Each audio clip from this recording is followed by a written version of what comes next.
Good evening, ladies and gentlemen. Welcome to the 16th episode of the Generation of the Game podcast. Of course, it's me, JP. And of course, I got my co-host, co-pilot alongside me, Chill Will. What's going on, good brother? What up, JP? Out here in morning, brother. March Madness, we already done dancing. Man, March Madness will do it to you, man. We go. That's the one thing about this. You're one and done. And trust me, I've Absolutely. been through plenty of heartbreaks over the years, man. So, you know. And also, we have a special guest, or Will introduce a special guest we have on here with us tonight. Man, this is a family right here. One of the best hoops writers and podcasters in the game. And of course, part of the Lions Den. None other than my guy, Nick Andre. What's good, Nick? What's good with y'all, bros? Man, it's a pleasure to be on, man. First and foremost, man, my condolences to you, Will. I know that was a tough loss last night. I'm mad for you, bro. I'm gonna say I'm mad for you, but hey, at the end of the day, it is what it is at this point. Hey, it's all good, man. My bracket's already shot, but it is what it is, bro. My bracket been shot every year. It's crazy. Like from the first day, it's crazy. Yeah, I didn't even do a bracket this year, man. I'm like, man, I said the only thing I was going to do is bet on a couple games. I couldn't even get that in today. Something's wrong with my phone earlier today, man. But I'm glad I didn't. 'Cause one of the teams I have is McNeese State, and they got trampled by Gonzaga. And I thought one of the things I thought too was who did Oregon play? Oregon played South Carolina. Yeah. I kind of figured Oregon was going to win that game because they had the momentum of winning the Pac-12 championship. So with that momentum going forward, I had them over them, but I didn't do a bracket overall, man. Plus one of my Final Four picks was Kentucky, man, and they're gone. I thought if Kentucky got by this game tonight, they were going to be okay. It had been just like it's one game, and they were going to cruise from there to at least to the Final Four, but just wasn't in the cards. But anyway, I'm sorry about that, y'all, going that little rant. But anyway, Will, you want to start the topics off tonight, brother?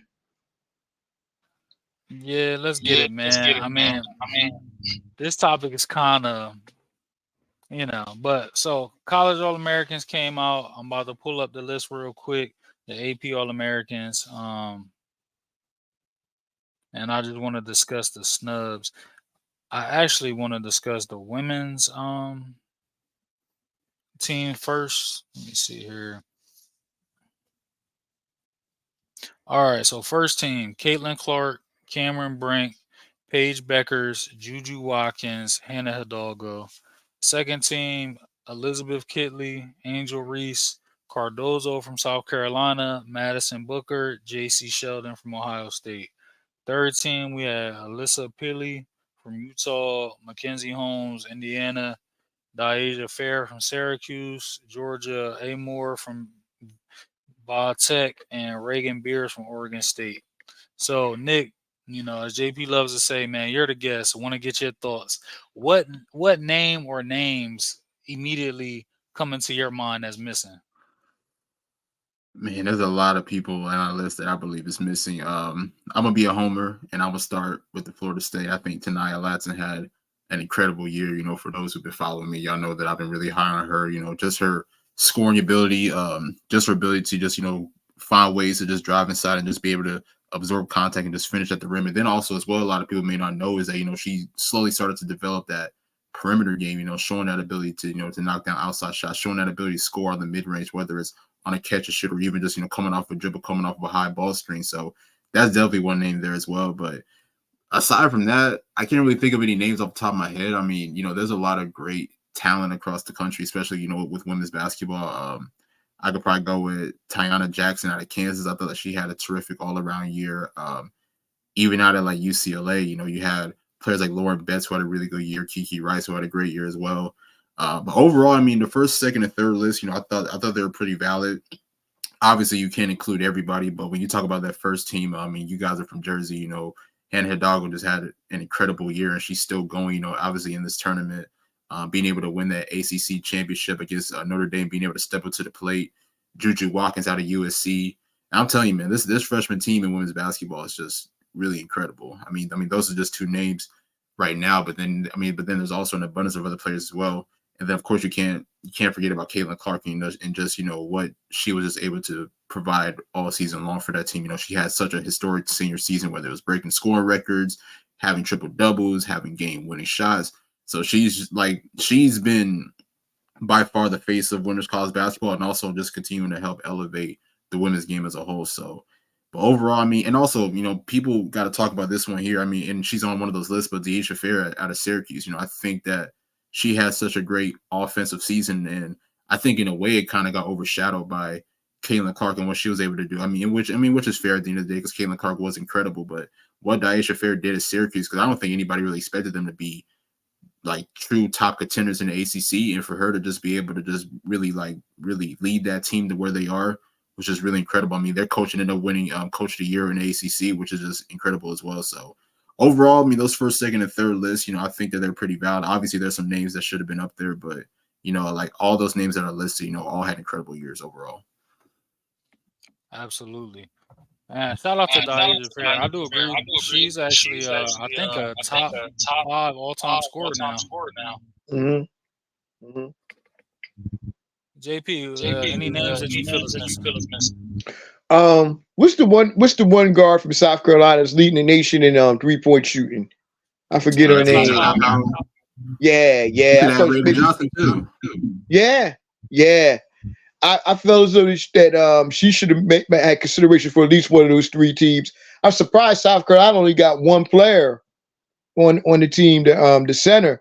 But overall, though, I think it's a solid squad. Definitely can't argue with the first team. I mean, those were the top players in the country all year, man. The first team.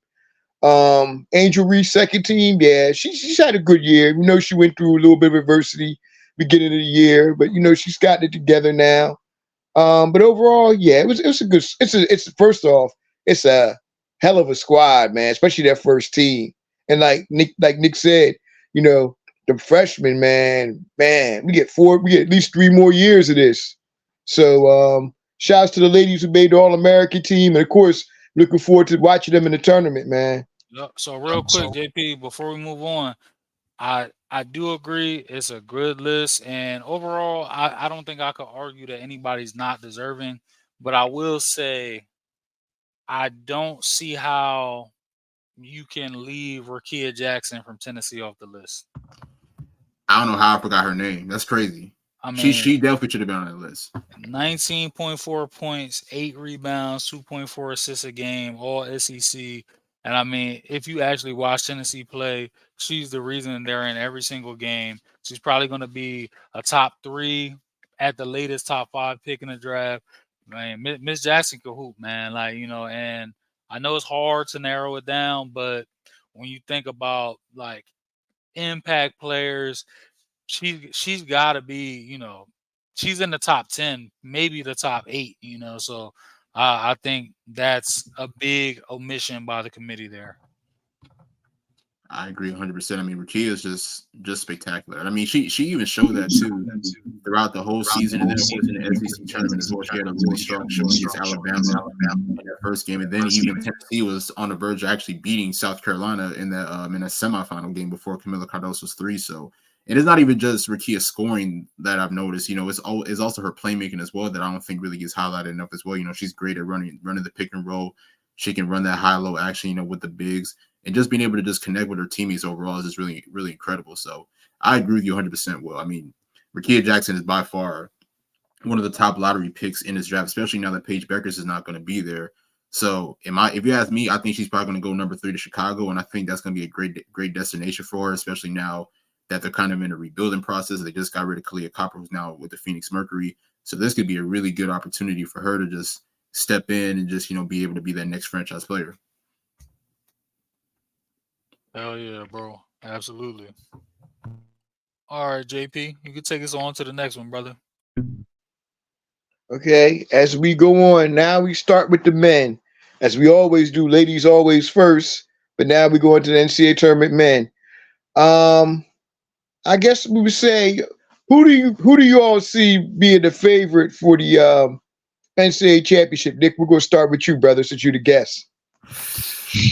So my prediction as far as the national championship game, I got UConn and I got Houston. Obviously, UConn, they're the reigning champs, and I feel like they've just been able to elevate this year. I know that they lost key players last year, like Jordan Hawkins and Adama Sanogo and a few others, but Tristan Newton has clearly continued to just thrive as an overall talent and an elite wing who can score, playmaker, do a multitude of things. And then you got Houston on the other side as well. And shout out to my guy Kev. He was trying to tell me about Houston all year in the Big 12. I ain't really want to listen to him, but I'll be real. They've been dominant all year long, man. And, Kelvin Sampson is by far one of the best coaches in the country.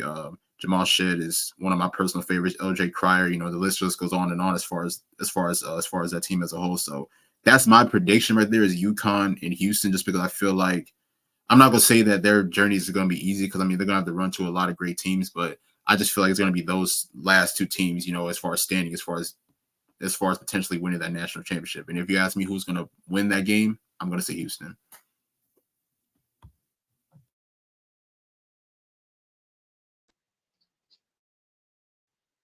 Will, what do you see for the NCAA tournament and the national championship? Your national champion.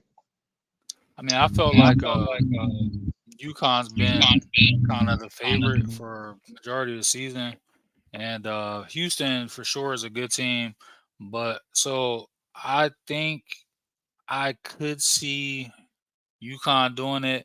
I do have a dark horse team, and people going to probably be like, "This guy's crazy," but I like what I've seen the times that I've watched Iowa State, and I think that they can really push this bracket, and really wreck shop for a lot of people. They just find ways to win, and it could be anybody on any given night.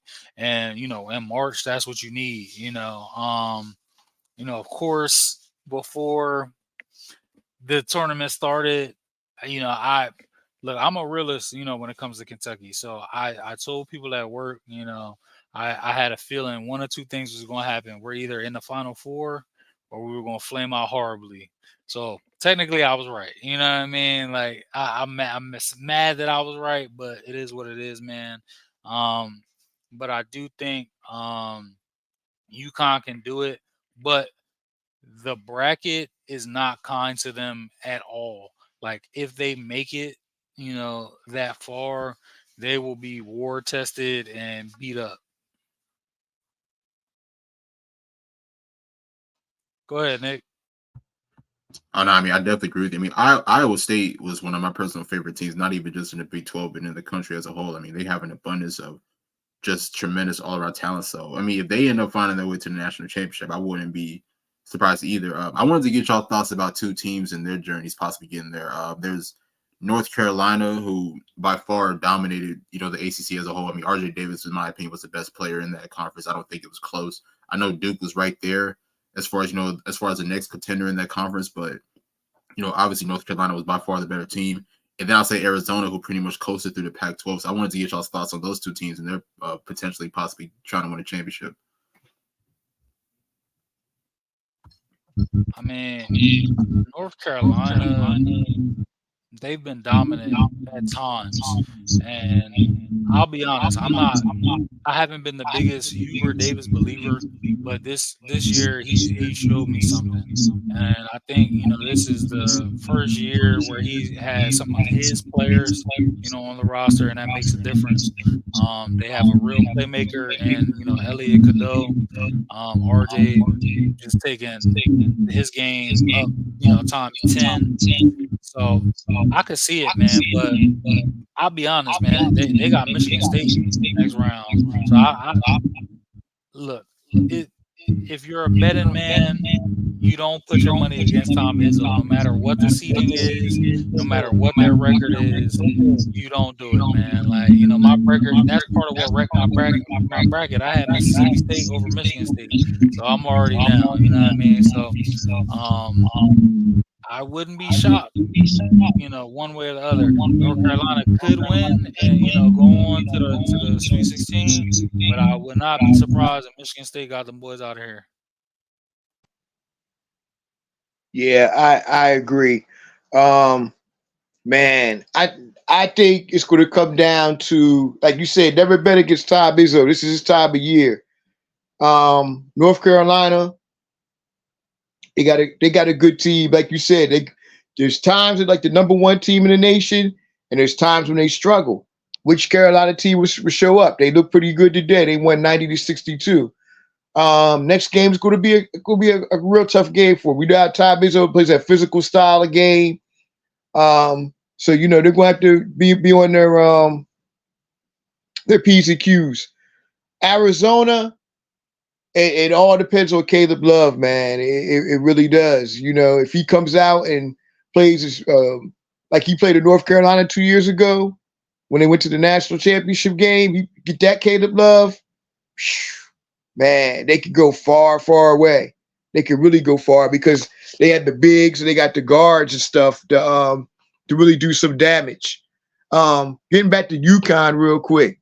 The one thing about UConn, the reason why I think they're going to be the favorites is because Danny Hurley's a hell of a coach. To me, doesn't get his just due. He might be the best coach in college basketball. He gets the best out of his players.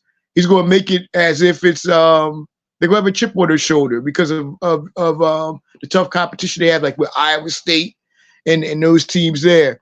Also, guard play is very important in the NCAA tournament. And Kentucky, UConn has very, very good guards. The kid Newton is phenomenal. They had the big man Klingland in the middle, and you got Castle on the wing. They're going to be a tough team to beat, man. They're going to be a tough out. So that's the reason why I have UConn winning it all, though.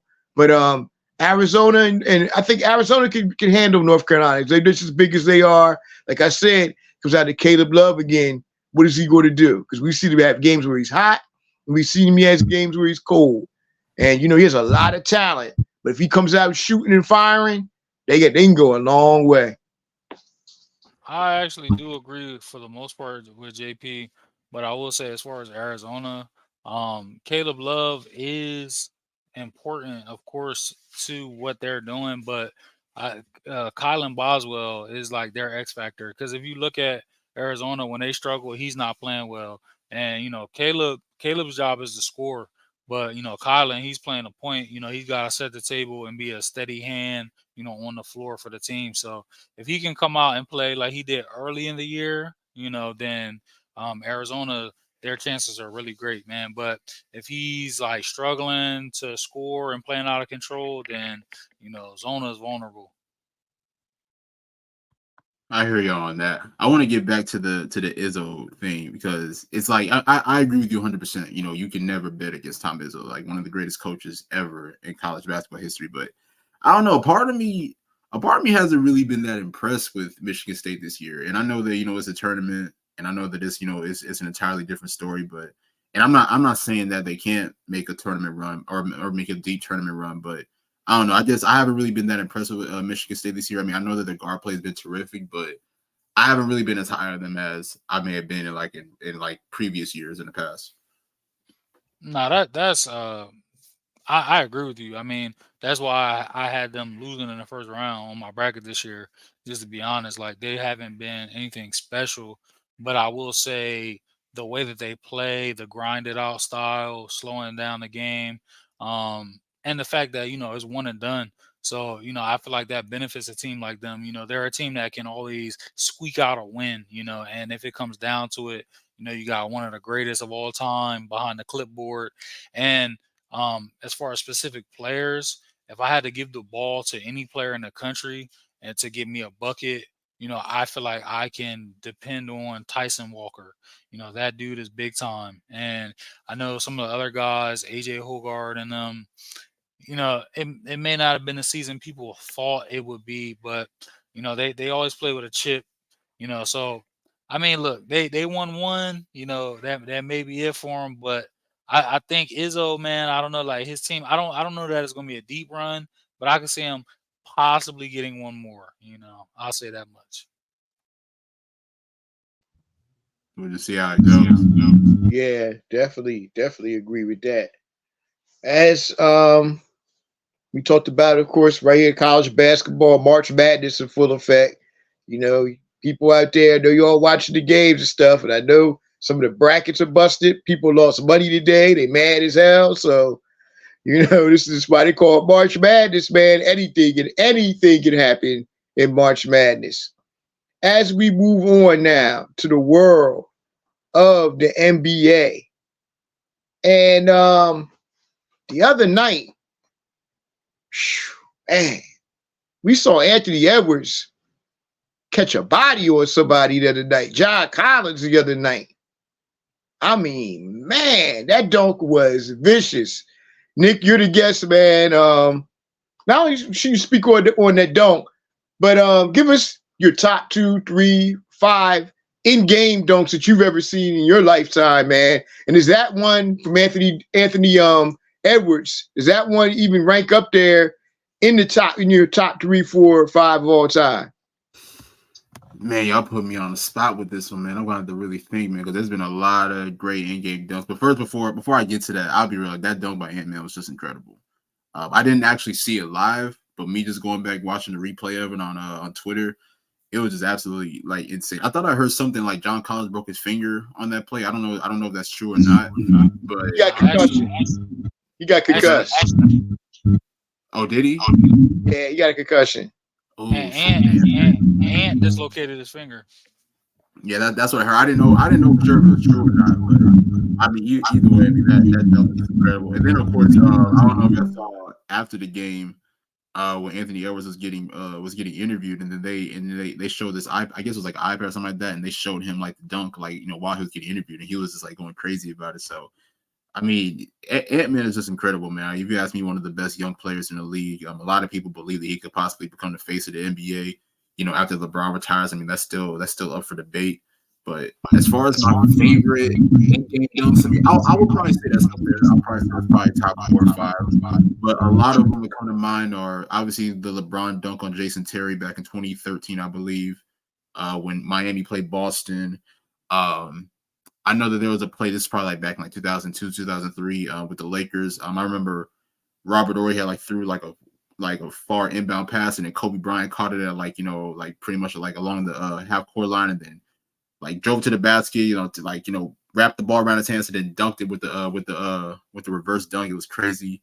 The D Wade dunk on Anderson Varejao back in 2009, that was like one of the craziest dunks I've ever seen too. Dang, there's a lot of them, man. I'm trying to think. I don't know how. I'm not thinking about any MJ ones in regular season. I don't know why none are coming to mind. So I had those 3. I'm gonna add the Ant-Man dunk in there, and then I'll probably.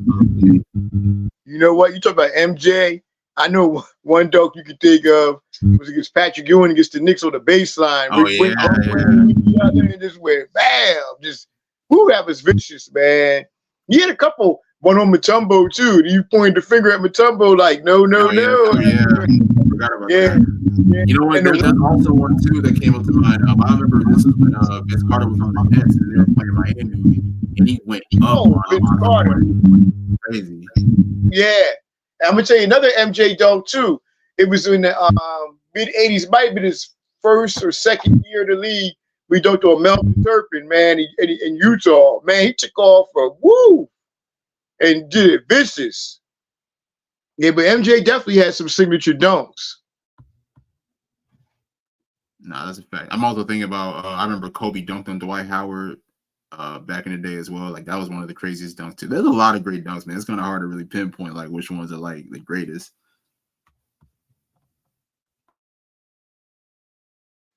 Definitely, I agree. Will, what do you think, man? Who's some of your favorite dunks of all time and in-game dunks? What do you think about Ant's dunk the other night? So first and foremost, man, that play by Ant was just amazing. It looked like something you see on a video game.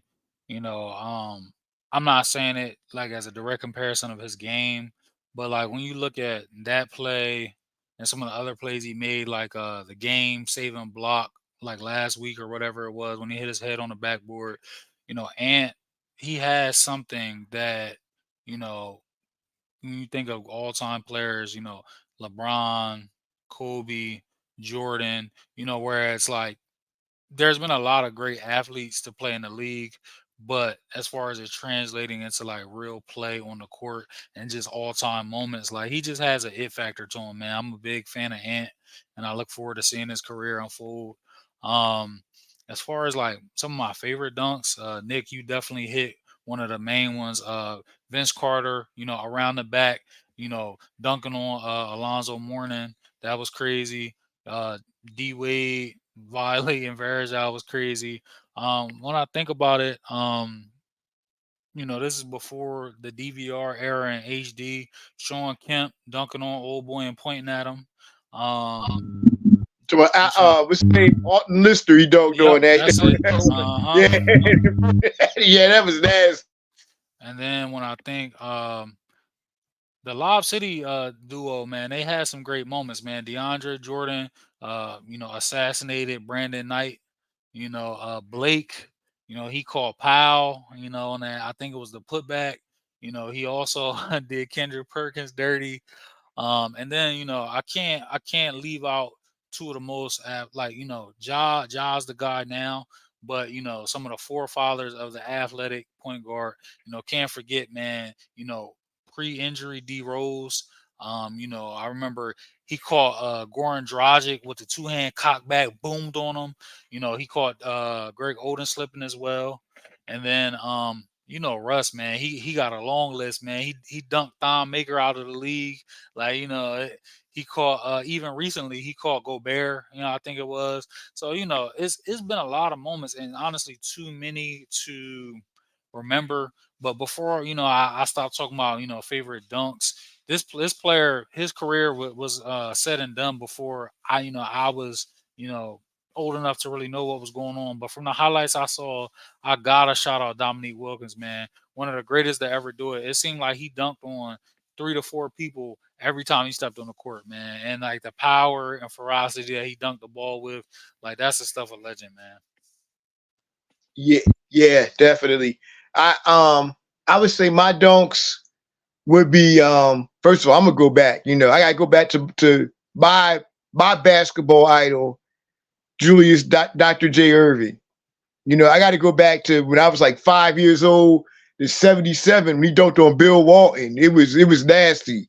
And then like hit the ball at him after he dunked the ball on him. It was a game they lost game 6 against Portland. Then he had in that same game, he had a dunk on this dude, Bobby Gross. Man, where he took off from, and he came down and dunked on and Bobby Gross was like, he didn't want no parts of that smoke. And Doc came down and jammed it on him too. How do we forget about Vince Carter in the 2000 Olympics? Oh, yeah. When he dunked on Frederick White. Frederick Weiss was a first-round pick of the New York Knicks, and he never played a game in the NBA after that. That destroyed his confidence in his career. I mean, that dude was 7'2", and Vince came down and just went on him. It was vicious. Another one I can think of too, with Chris Webber dunked on Barkley when he went behind his back and dunked on Barkley. That was a nasty one. Man, you know what dunk people overrate? I think it was a good one, but the dunk that Jordan, that John Starks had on Jordan, I think that had a lot to do. No, don't get me wrong, it was a good dunk. But it had to do a lot with like the New York Knicks mystique in the Garden and stuff like that. I think that's the reason why. Oh, Patrick Ewing dunking on, not Patrick Ewing, Scottie Pippen dunking on Patrick Ewing. That was nasty. And then in the Eastern Conference semifinals back in '94. Ja Morant had some. The one dunk that Ja was getting ready to put down last year, but he missed it against the Lakers. That was going to be, woo. We can't forget about Baron Davis too. Baron Davis had some monstrous dunks too on people. Iverson, he was a dog. Iverson's had some great dunks. What he dunked on Karolinko, I think it Marcus was. Camby. Oh yeah, Aaron on Karolinko and AI with the putback on Marcus Camby. Yeah. We can't forget about them. Man, it's like y'all said, man. It's been so many great dunkers, man. I mean, in-game dunks. I'm trying to even think of some more in-game dunks that I could think of that were vicious. I mean, you had people even like Robert Pack that would dunk on you, that played for Denver back in the day. Rex Chapman, he could get up and dunk on you too. Man, Kobe, of course, Kobe has some legendary moments with his dunks, man. It's been so. But you know what? You get back. Yeah. It's like you said, the one on Jason Terry. Goodness gracious, that was crazy. But getting back to what you said about D Rose, man, that's the one career that I really wish that he would have been healthy for, because in my opinion, pre-injury, Derrick Rose was the most athletic point guard that I ever seen. And like you said, he would dunk on you. Remember them dunks he had when he was at Simeon in Chicago? Remember, I think it was a championship game. He had like two. Ridiculous. Vicious. Pre knee injury, Derrick Rose was spectacular, man. I just wish he had a 10 to 15 year career, because you talking about he'd have been definitely one of the all time great players, man. He was that special. Go ahead, Nick. Speak on it. I'm right there with you, bro. It's like D Rose, especially coming out of Memphis, and like the crazy career that he had in college. I was really high on him, and ended up winning Rookie of the Year, got that MVP in 2011, and I mean, like that the athleticism was just there, from the beginning. I mean, Will, you talked about his dunk on Goran Dragic. That's honestly one of my personal favorite dunks by him. There was another dunk too. I don't know if people remember this, but this is when they played Miami. I don't know if it was in the playoffs or regular season, but he got a nice dunk where he like came like right past Braun and D Wade and went crazy there. So I'll be real. I mean, like I'm still one of those people that think that even despite all the injuries, I still think that D Rose has had a pretty decent career. But who knows what would have been, if he never got hurt, man. And I think that's something that we'll forever be wondering, as time goes on. Yeah, I definitely agree with you, man. I mean, Derrick Rose has definitely had a great career. As you know, as we keep saying, it's like we're on repeat with it. When you play the NBA, you can't be a bum. Period. Anybody who's playing the NBA can never be a bum. But D Rose, man, like you said, he had himself a great career, man. He really did, despite the injuries and stuff. And it's good to see him still playing, getting his money and everything like that there.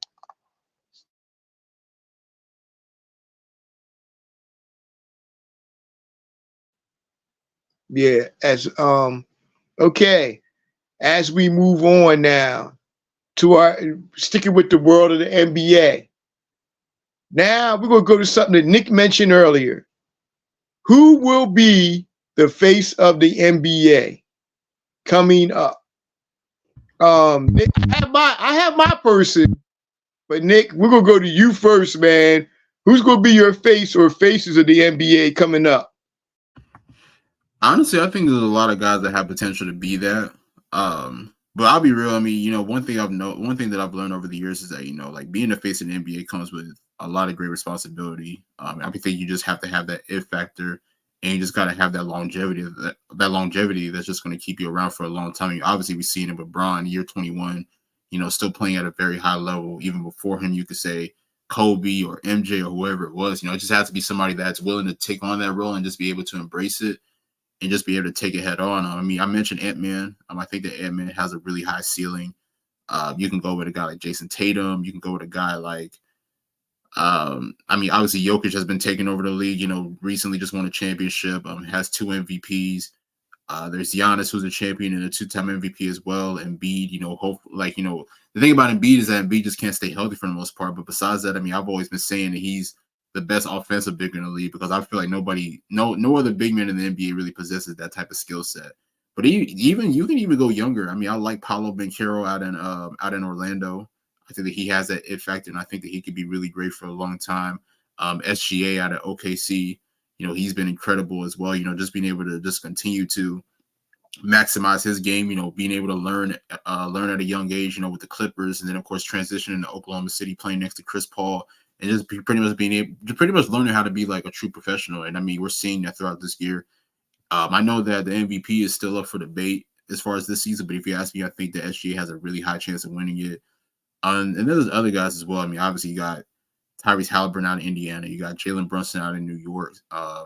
There's other guys too, like De'Aaron Fox out in Sacramento or whoever. So there's a lot of guys that I think are capable of being the face of the league, but I don't know. It's just still all about, do you have that X factor, and can you have that longevity that will do as far as the best player in the league? Yeah. Well, let me take this real quick.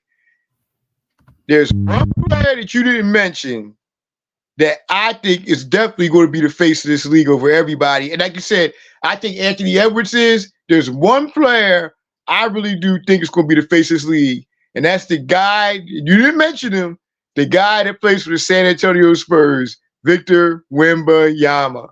I think. Totally forgot about Wemby, man. That's crazy. Yeah, man. I was waiting for you. You were going to say Wemby. I was like, you made all these names. Where's Wemby at? Look, Wemby, I think maybe starting next year or the year after that, the next 15 years is going to be his. The NBA is going to be his the next 15 years. And the thing I like about Wemby is his attitude. They even asked him, how great do you want to be?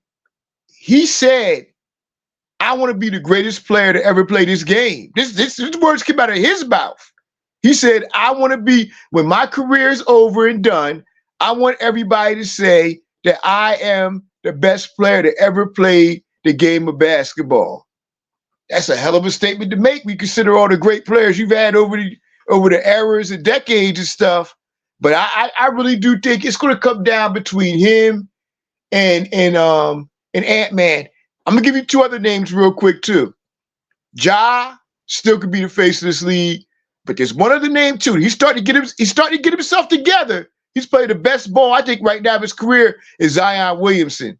Zion has been playing great too. He's another one that could be the face of the league. So yeah, man. But if I had to go with all of them, I would go with Wemby, man. I think Wemby's gonna be something that we've never seen in our lifetime, man. As far as like what a big man does and what he could do. And not only that there, but also not only will he be like in America, will he be the face, but internationally, you know what I mean? Over the world. It's like, this guy's really going to be the face of the NBA, like on a worldwide stage, man.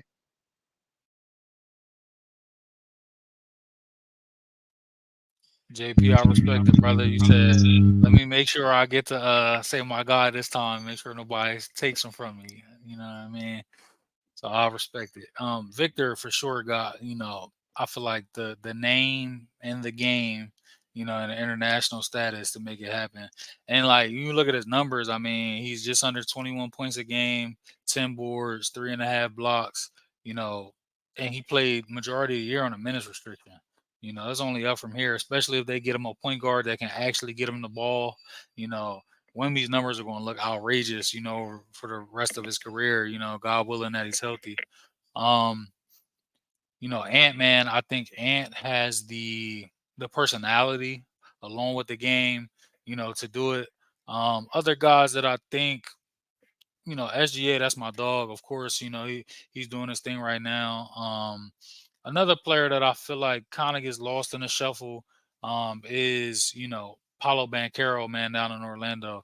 I think that the way he plays the game, his upside is phenomenal. I mean, he's already, an all-star in year 2.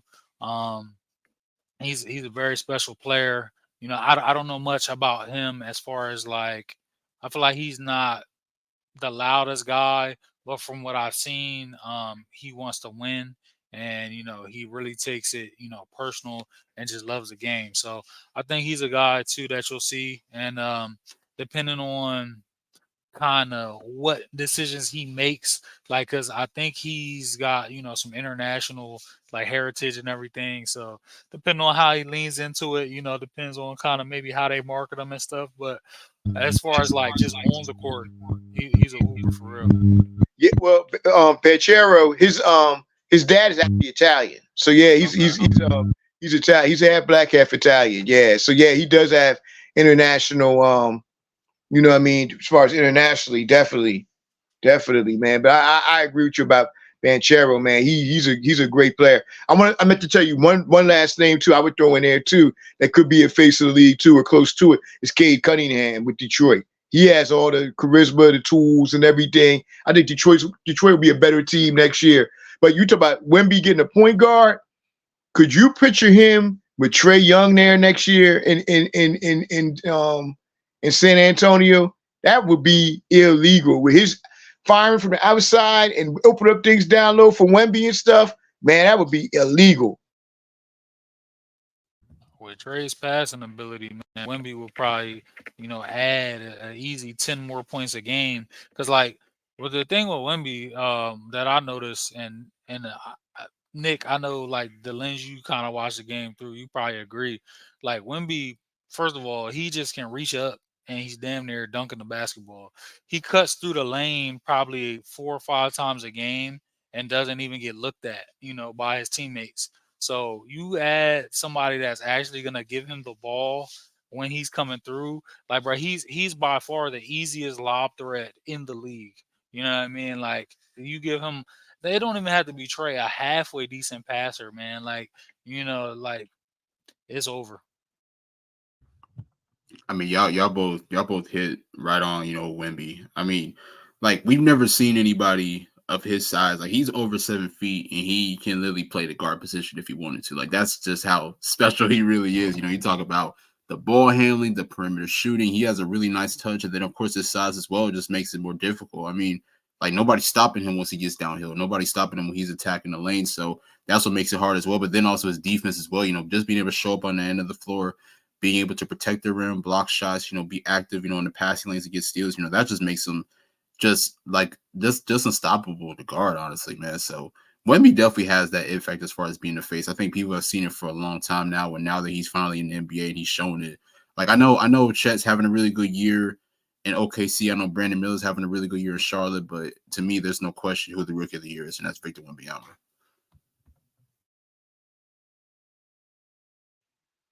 Yeah, man. Great points, Nick, man. Yep. Couldn't say it better. Okay, y'all. I think we've covered everything with this episode. So Nick, we'll let you, since you're the guest, brother, we'll let you give your shout outs, man. Hey, Nick, I know you got about 10 shows, brother. Plug all of them. Man, we definitely will. But first and foremost, man, thank you guys for having me on, man. I know we were supposed to do this a few weeks back, but I had some things going on, man. So for us to be able to get back and do this, man, I definitely appreciate it, man. It's one of my personal favorite shows as well.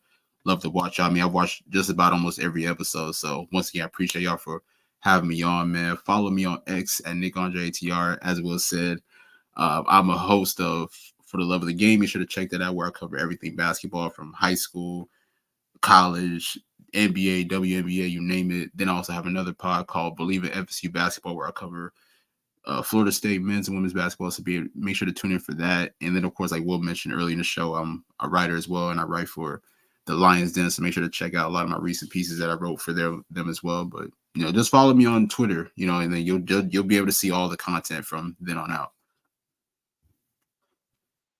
Yes, sir. Go ahead, brother. Kick your shout outs. Man, shout out to my guy Nick Andre, man, the hardest working person in the business as far as content creation. I mean, it's a like joke with he and I, but like, all BS aside, like, he has multiple shows and he's writing for multiple outlets, and the content, the quality of the content never slips, man. So shout out to my guy, iron sharpens iron.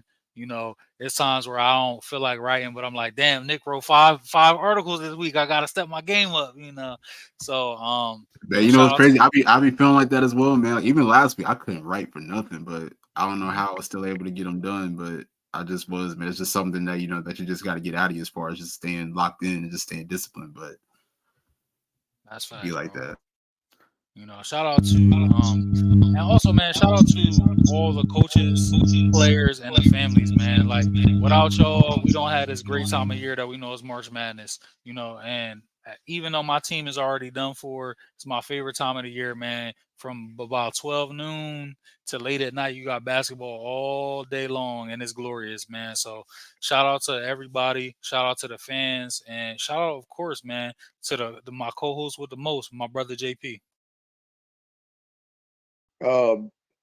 Oh man, thank you, brother. As always, man. Always, Will, man. Couldn't, like I always say, man, couldn't pick a better person, man, to do this podcast with, brother. For real, man. You know, it is all love, bruh. Nick, shout outs to you, brother. Don't be a stranger, man.